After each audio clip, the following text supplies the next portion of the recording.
नमस्कार, मैं विवेकानंद और आप देख रहे हैं न्यूज फॉर नेशन। बिहार में विधानसभा चुनाव संपन्न हो गए। भाजपा बड़े भाई की भूमिका में आई, नीतीश कुमार को झटका लगा। लेकिन हम बात करेंगे चिराग पासवान की। चिराग पासवान की लुटिया ऐसी डूब गई कि अब बिहार में कोई नाम लेवा नहीं है। नाम के लिए सिर्फ एक विधायक चुनाव जीत करके विधानसभा पहुंचा, लेकिन चिराग पासवान अपने भाई को भी जिताने में कामयाब नहीं हो पाए। चिराग पासवान को जिस शख्स ने अलग होकर के चुनाव लड़ने की सलाह दी थी, यानी कि जिसके चक्कर में पड़कर चिराग पासवान अपने दम पर चुनाव लड़ने का ऐलान कर दिए, और जिस राजनीतिक सलाहकार, आप यूँ कहें कि कथित राजनीतिक सलाहकार की सलाह पर चिराग पासवान नीतीश कुमार को जेल भेजने की धमकी दे रहे थे, वही चिराग पासवान उनके पैर के नीचे की ज़मीन पूरी तरीके से बिहार की जनता ने छीन लिया। अब बिना ज़मीन के चिराग पासवान बिना ज़मीन के हो गए हैं। लेकिन इन सब के बीच जो बड़ी खबर निकल कर के सामने यही आ रही है कि चिराग पासवान को जिस शख्स ने ऐसी सलाह दी थी, जिस शख्स ने चिराग पासवान को मुख्यमंत्री का सपना दिखाया था कि आप बिहार के अगले मुख्यमंत्री होने वाले हैं, वह शख्स फरार हो गया है। आखिर वह शख्स कौन है जिसकी सलाह पर चिराग पासवान बिहार के मुख्यमंत्री बनने चले थे? तो हम आपको बताते हैं। बिहार की राजनीति में चिराग का चिराग कुछ ऐसा बुझा कि अब धुआं छोड़ने की भी औकात नहीं रही। एक वक्त था जब अपने तथाकथित मित्र व नए नए पॉलिटिकल पंडित बनने की कोशिश में लगे सौरभ पांडे के सहारे भभक रहे थे। समय के साथ बिहार की राजनीति ने करवट बदली और चिराग पासवान सहित उनकी पार्टी ने भी सियासत की वैतरणी में कांसी करवट ले लिया। तथाकथित पॉलिटिकल पंडित बनने चले सौरभ पांडे ने सीएम नीतीश के खिलाफ आग उगलने की सलाह देकर साथ ही चिराग के अंदर बिहार के सीएम बनने की महत्वाकांक्षा पैदा कर चुनाव से पहले लोजपा सुप्रीमो को पेंडुलम बनाकर रख दिया।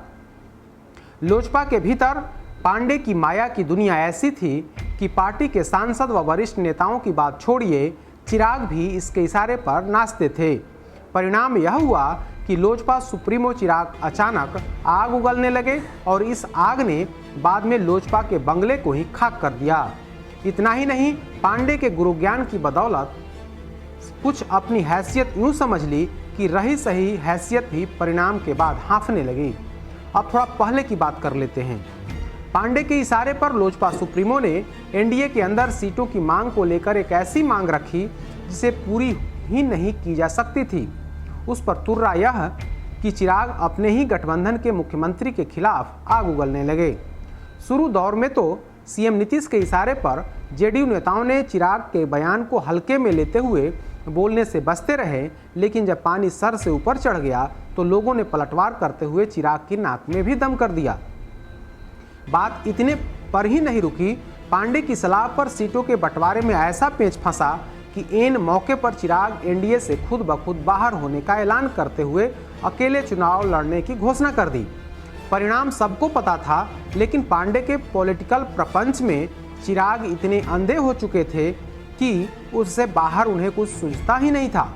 मतलब अप्रत्यक्ष तौर पर पांडे लोजपा सुप्रीमो की भूमिका अदा कर रहे थे। यह कई मौकों पर दिखा भी। भला अनुमान लगाइए कि जिसे कोई राजनीतिक अनुभव न हो और वह लोजपा का स्टार बन गया। यह सब चिराग की कृपा से ही संभव हो रहा था। पांडे एक ऐसा राजनीतिक तांत्रिक बन गया था जो लोजपा के लिए ही स्वाहा यज्ञ में जुटा था, और चिराग भी उसी के दिए गुरु ज्ञान पर सियासत का मंत्र जाप करने में जुटे थे। हद तो तब हो गई जब चुनाव से ठीक पहले और चुनावी सभाओं में भी चिराग पासवान सीएम नीतीश को ही जेल भेजने की धमकी देने लगे। वह चाहे जो भी हो, पांडे के दिखाए सब्जबाग में इतना तो दम जरूर था कि उसकी बदौलत चिराग ने एनडीए में ही आग लगाने का मन बना लिया। फिर किया वही, अकेले चुनाव लड़ने के फैसले के पीछे खड़ा पांडे सुनने में आता है कि चिराग पासवान के पास से भाग खड़ा हुआ है। लोजपा के विश्वस्त सूत्रों की माने तो चिराग पासवान बिहार में करारी हार मिलने के बाद दिल्ली गए। उसके बाद से ही नया नवेला राजनीतिक तांत्रिक बना सौरभ पांडे भाग खड़ा हुआ है। लोजपा के नेताओं तक भी यह बात पहुंच गई है, लेकिन 9-2-11 होने से पहले पांडे ने लोजपा को बिहार की राजनीति से ही 9-2-11 कर दिया। रामविलास पासवान के द्वारा बिहार में बनाए गए राजनीतिक आवरण को सौरभ ने न सिर्फ तोड़ा बल्कि छत विछत कर दिया। इसमें कोई शक नहीं, 147 सीटों पर लड़कर बिहार की राजनीति में छा जाने की मंशा पाल रहे चिराग की पार्टी एक सीट पाने में कामयाब रही, लेकिन वह भी भाग्य भरोसे। स्थानीय प्रत्याशी की अपनी लोकप्रियता ने उन्हें काफ़ी कम मतों से विजयश्री दिलवा दिया। वहीं दूसरी तरफ जीती हुई दोनों सीटें, साथ ही परिवार का एक अहम सदस्य भी रणनीति के अभाव में औंधे मुंह गिरा। अब नीम पर करेला चढ़ने जैसा एक और बात सामने आई कि पिता के स्वर्गीय होने के बाद राज्यसभा की सीट भी हाथ से जाती दिख रही है। पीएम मोदी के हनुमान को अब बार बार घिघियाना पड़ रहा है कि मेरे पिता के निधन के बाद खाली हुई सीट पर मां को राज्यसभा भेजा जाए, लेकिन पांडे की सलाह पर चिराग ने सीएम नीतीश को जो जख्म दिए हैं उससे तो यह मांग पूरी होती हुई नहीं दिख रही। विश्वस्त सूत्रों की माने तो तथाकथित राजनीतिक तांत्रिक पांडे चिराग को सपने दिखाकर अपने पिता को पहले यूपी प्रदेश अध्यक्ष की कुर्सी दिलवा दी, इसके बाद अपने पापा जी के लिए राज्यसभा की एक सीट भी चाह रहा था। लोजपा के विश्वस्त सूत्र बताते हैं कि बीजेपी ने बिहार चुनाव में 27 सीट देने की हामी भर दी थी, लेकिन राज्यसभा की सीट देने से इनकार किया था। ऐसे में तथाकथित तांत्रिक पांडे ने चिराग के कान में एक बार फिर से सियासी मंत्र जाप कर बीजेपी का प्रस्ताव अस्वीकार करने का दबाव बना दिया।